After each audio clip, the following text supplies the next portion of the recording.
Hi viewers, welcome to our channel. Big Boss fame and social media influencer Shanmugh Jashwant. So పోలీసులు ఇవాళ గంజాయి కేసులో అతను arrest చేయడం జరిగింది. సో అతనితో పాటు అతని బ్రదర్ని కూడా ఇప్పుడు నార్సింగి పోలీస్ స్టేషన్లో ఎంక్వైరీ చేస్తున్నారు. అసలు ఏం జరిగింది, ఎందుకు పోలీసులు వాళ్ళ ఇంటిపై రైడ్ చేశారు, ఎందుకు అరెస్ట్ చేశారు, సో ఈ అంశం మీద డిస్కస్ చేయడానికి ప్రజెంట్ మనతో పాటు సీనియర్ జర్నలిస్ట్ జగదేవ్ గారు ఉన్నారు. వారితో ఒకసారి డిస్కస్ చేద్దాం. సార్ నమస్కారం. సార్ నమస్తే సార్. బిగ్ బాస్ ద్వారా అంతకుముందు షార్ట్ ఫిలిమ్స్, వెబ్ సిరీస్ ద్వారా ఎంతో ఫేమ్ తెచ్చుకున్నారు షణ్ముఖ్ జస్వంత్. సో మరి ఇవాళ పోలీసులు అతను అరెస్ట్ చేయడం జరిగింది, గంజాయితో దొరికాడు అని చెప్తున్నారు. సార్ మరి ఏం జరిగింది అసలు ఈ ఇష్యూలో? మీడియాలో వచ్చే కథనాలు అలాగే పోలీసులు కథనాల ప్రకారం తెలిసింది ఏంటంటే ఒక సినీ ఫక్కీలో ట్విస్ట్ అయింది. ఏంటంటే వాస్తవానికి ఆయన అంటే ఇది పోలీసుల కథనం తర్వాత మీడియాలో వచ్చిన వార్తల ప్రకారం తెలుసుకుంటే వాళ్ళ బ్రదర్కి మ్యారేజ్ ఫిక్స్ అయింది. రేపు ఎట్లాగో మాఘమాసం కదా, వరుసగా పెళ్లిళ్ళు ముహూర్తాలు ఉన్నాయి. సో ఇంకొక వారం రోజుల్లో ఆవిడతో పెళ్లి ఒక ఆవిడ పెళ్లి ఉందని అనుకుంటుండగా ఈలోగా మరి పెద్దలు కుదిర్చిన నిశ్చయం అంటే ఇలాగే ఉంటుంది, కొన్నిసార్లు చెప్పుకోలేక బాధపడలేక. సో ఇక్కడ మరి ఇంకో ప్రేమ వ్యవహారం అయి ఉంటుంది, ఇంకో ఆమెను చేసుకున్నప్పుడు అది అక్కడ ప్రాబ్లమే కదా. మరి వాళ్ళు ఎన్నో పెళ్లి ఏర్పాట్లు చేసుకుంటారు, మండపాన్ని బుక్ చేసేసి ఉంటారు, అవన్నీ ఇంకా బూడిదలు పోసిన పన్నీరే.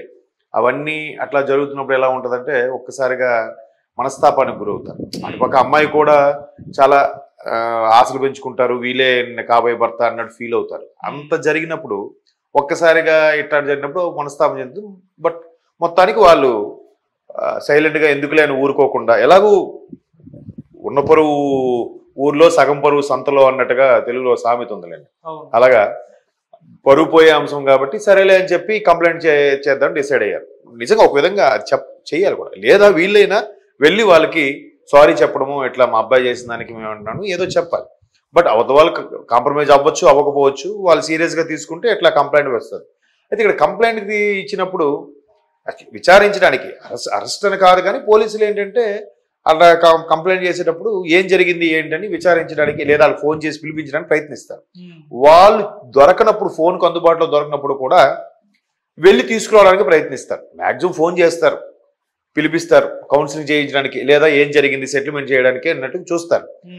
ఆ పరిధి దాటిపోయినప్పుడు వెళ్ళి అరెస్ట్ చేసి తీసుకురావడానికి లేదా ఒక కానిస్టేబుల్ పంపించి తీసుకురావడం జరుగుతుంది. అట్లాంటి సందర్భంలో వాళ్ళ అన్నయ్యని, అతని పేరు మర్చిపోయింది, సంపత్, అతను సంపత్ని తీసుకురావడానికి వెళ్ళినప్పుడు అక్కడ ట్విస్ట్ అనమాట. పోలీసుల కథనం ప్రకారం ట్విస్ట్ ఏంటంటే ఈయన డ్రగ్స్ తీసుకుంటున్నట్టుగా రెడ్ హ్యాండెడ్గా పట్టుబట్టాడు. అది చూడండి అసలు, అంటే ఒకదాని కోసం వెళ్తే ఇంకోటి ఇష్యూ అయినట్టు. టైం బ్యాడ్ అంటే అదే. వీలైనా పట్టపగలు రెడ్ హ్యాండెడ్గా అట్లా ఇంట్లో చేయడం అనేది కరెక్ట్ కాదు. ఇంకోటి ఏంటంటే ఇప్పుడు పెద్ద పెద్ద స్టార్లు ఉన్నారు, అంత పెద్ద పెద్ద హీరోలు ఉన్నారు, వాళ్ళందరూ ఇంకా అరే మనకి ఇంకా ఎలా ఉంది పరిస్థితి, నెక్స్ట్ ఏంటి, ఒక ప్రీవియస్ హిట్ లేకపోతే ఏ స్టార్కైనా అది జీరోనే. ఎందుకంటే కమల్ హాసన్ గారు ఒకసారి ఇంటర్వ్యూలో ఏం చెప్పారంటే ఎంత సూపర్ స్టార్కైనా what is your business card, I mean visiting card ఏదయ్యా అని అంటే your previous hit your business card అని. అంతే కదా, వరుసగా 2 ఫ్లాప్లు అయ్యాయి అనుకోండి, ఇంకా ఆయనకి ఎవరు టచ్ చేయరు, ఏ ప్రొడ్యూసర్ వెళ్ళు, ఏ డైరెక్టర్ కథ వినిపించడానికి నచ్చడు, ఏ ఛానల్స్ వాళ్ళు కూడా ఇంటర్వ్యూకి పిలవరు, ఇట్లా ఉంటుంది పరిస్థితి. అట్లా ఉన్న చాలా మంది నేను చూశాను. నేను ఒకసారి అరే ఒకప్పుడు ఎంతమంది వెంటబడేవారు, ఒక్కరు కూడా పిలవట్లేదని మనస్తాపానికి గురై కొంతమంది సూసైడ్ చేసుకున్న సందర్భాలు కూడా మనం చూసాం. ఇప్పుడు పేర్లు అనవసరం కానీ. సో అట్లాగా ఈయన ఇంకా యూట్యూబ్లోనే ఉన్నారు. ఈయన బిగ్ బాస్ రన్నర్గా వచ్చారు, దానికే పెద్ద స్టారు ఇది అనుకుంటే ఎట్లా? అది అలా అనుకుంటున్నాడో లేదో విషయం పక్కన పెడితే ఈయన ఇట్లాంటి డైవర్షన్ కదా ఇది. అట్లా తీసుకున్న వాళ్ళు చాలామంది ఇబ్బంది పడిన వాళ్ళు చూసాము.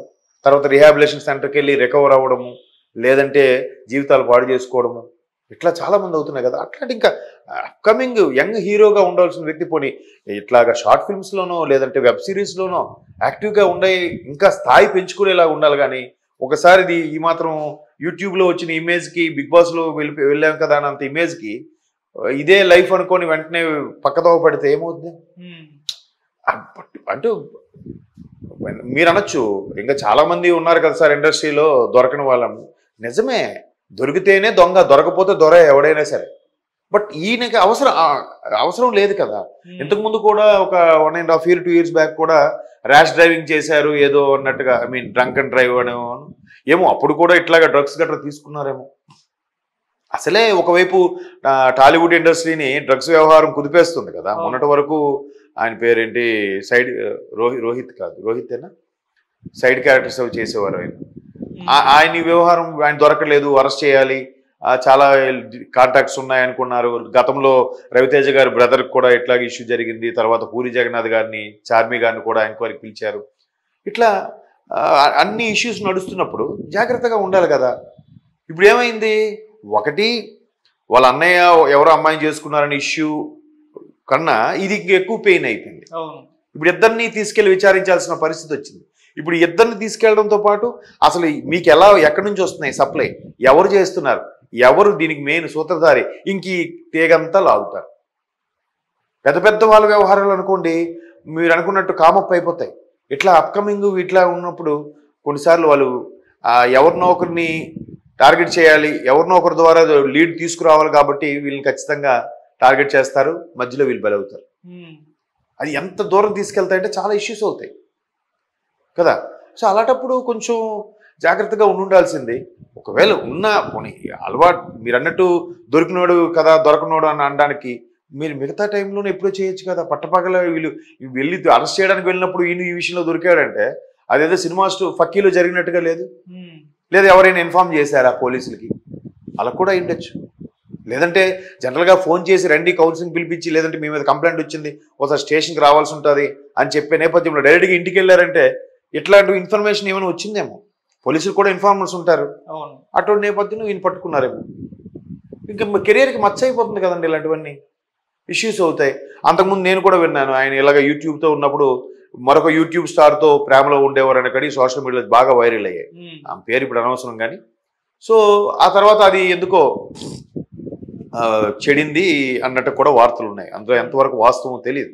మేబీ ఇలాంటి వ్యవహారాల వల్ల చెడు ఉండొచ్చు కూడా, అంతే కదా. ఎవరు కూడా ఎందుకు ఊరికే ఎడమొహం పెడమొహంలా ఉంటారు. కొన్ని నచ్చనివి, కొన్ని సీరియస్ ఇష్యూస్ కానీ, లేదంటే ఎట్లాంటివే పోలీసులు అయితే మెడకు చుట్టుకుంటుంది కదా. ఇప్పుడు వాళ్ళు కూడా పెద్ద పెద్ద వాళ్ళు కూడా ఏం చేస్తారు, ఎవరినో ఒకటి బలిపశువు చేయాలి కాబట్టి ఇట్లాంటి వాళ్ళని ఇంకా టార్గెట్ చేస్తారు.